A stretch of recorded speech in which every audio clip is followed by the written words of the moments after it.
भाजपा पूरा करना नहीं चाहती है।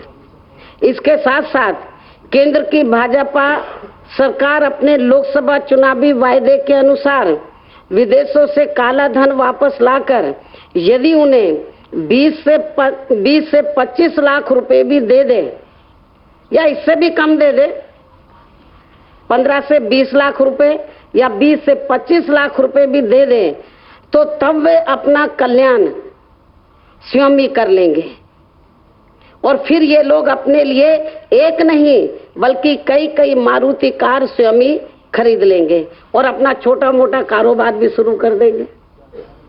और अब मैं प्रदेश हित में ये भी कहना चाहूंगी कि वर्तमान उत्तर प्रदेश सपा सरकार के मुखिया को भी अपनी पारिवारिक वर्चस्व व अस्तित्व की लड़ाई में से थोड़ा समय निकालकर अब यहाँ भयंकर हालत में बिगड़ रही कानून व्यवस्था को भी दुरुस्त करने के साथ साथ दिल्ली के सीमावर्ती जिलों में पर्यावरण प्रदूषण की विकट स्थिति पर भी समुचित ध्यान अवश्य ही देना चाहिए ताकि जनहित की तत्कालिक आवश्यकताओं का कुछ सही काम हो सके।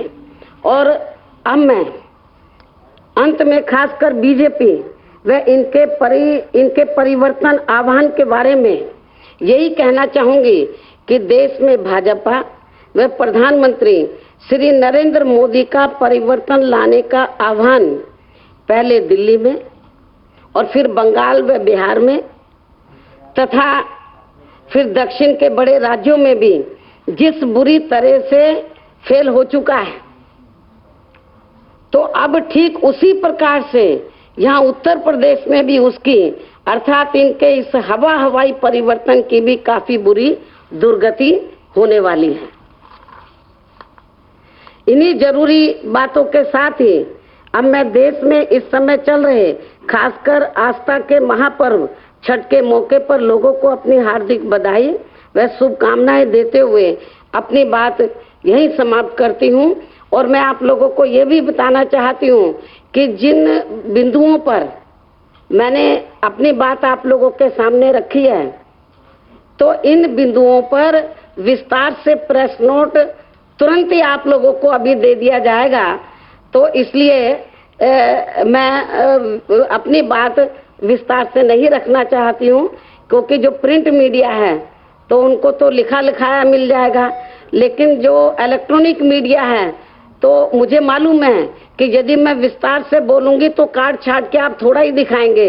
इसलिए मैंने सोचा कि मुख्य बातें मैं अपनी बोल दूं ताकि आपको काटने छाटने का मौका ना मिले। और विस्तार से प्रेस नोट की कॉपी अभी आपको तुरंत ही दे दी जाएगी। इन्हीं लफ्जों के साथ मैं अपनी बात यही समाप्त करती हूँ। धन्यवाद। एक एक करके पूछो।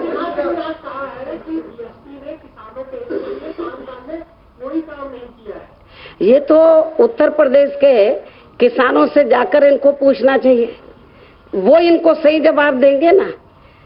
सेंटर में बीजेपी के नेतृत्व में सरकार चल रही है और इस सरकार के बनते ही जिस प्रकार से इन्होंने भूमि अधिग्रहण को लेकर तो देश के बड़े बड़े पूंजीपतियों और धन्ना सेठों को फायदा पहुंचाने के लिए जिस प्रकार से ये अधिग्रहण का विधेयक लाना चाहते थे, पूरे देश का किसान सड़कों पर उतरा और इस बिल को इनको ठंडे बस्ते में डालना पड़ा। इससे बड़ा सबूत आपको और क्या मिलेगा कि भारतीय जनता पार्टी तो किसान विरोधी है। और इतना ही नहीं, माननीय प्रधानमंत्री जी तो वो ये बार बार कहते हैं कि हमने खास तौर से उत्तर प्रदेश में जो गन्ना किसान हैं तो उनका हमने काफी बकाया दिया है। वो बिल्कुल गलत बोलते हैं, बिल्कुल झूठ बोलते हैं। ना तो प्रधानमंत्री ने एक पैसा उनका बकाया दिया गन्ना किसानों का, ना वर्तमान सपा सरकार ने दिया है। और उत्तर प्रदेश में गन्ना किसान रो रहा है, चिल्ला रहा है। और जब मेरी सरकार थी तो गन्ना किसानों का जो पूर्व की सरकारों में बकाया पड़ा था वो भी दिया और इनको उचित दाम भी दिया। और इनकी जो अन्य फसलें हैं तो उनका भी हमारी सरकार ने ध्यान रखा, समय से उनको उचित दाम दिया, उनको हर प्रकार की सुविधाएं दी, बिजली पानी जो भी उनको खाद वगैरह की जो भी जरूरतें थी वो हमने सस्ते दामों में मुहैया कराई थी। मैं समझती हूँ कि श्री राजनाथ सिंह या अन्य बीजेपी के राष्ट्रीय नेता ये हवाई बातें करके तो कितना भी ये लोग नाटकबाजी क्यों ना कर ले, उत्तर प्रदेश ही नहीं पूरे देश का किसान को ये मालूम है कि केंद्र में जो बीजेपी के नेतृत्व में सरकार चल रही है तो ये किसान विरोधी सरकार है।